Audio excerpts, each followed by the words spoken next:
கிறிஸ்துவுக்குள் அன்பானவர்களே, உங்களை சந்திப்பதில் மகிழ்ச்சி அடைகிறேன். ஏசாயா 27:6. யாக்கோபு வேர்பற்றி இஸ்ரவேல் பூத்து காய்த்து உலகத்தை பலனால் நிரப்பும் நாட்கள் வரும். பிரியமானவர்களே, இன்று நம்முடைய வாழ்விலே பலவிதமான தோல்விகளையும் போராட்டங்களையும் நாம் சந்தித்து கொண்டிருக்கிறோம்.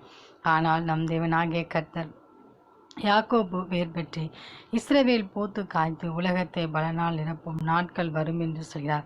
நாம் இஸ்ரவேலாய் நாம் நம் தேவனுக்கு முன்பாக காணப்படும் போது தேவன் நம் வாழ்வில் அவர் எதிர்பார்க்கிற நன்மைகளை நமக்கு கொடுத்து நம்மை மகிழ பண்ணுகிறார். இந்த உலகத்தினுடைய நன்மைகளையும் நமக்கு கட்டளையிட்டு அவர் ஆசிர்வதிக்கிறார். எனவே ஒவ்வொரு நாளும் நாம் நம் தேவனுடைய பாதத்தில் நம்முடைய குற்றங்குறைகளை அறிக்கையிட்டு ஜெபித்து அவருடைய பிள்ளைகளாகிய இஸ்ரவேல் என்னும் புத்திரராய் காணப்படுவோம்.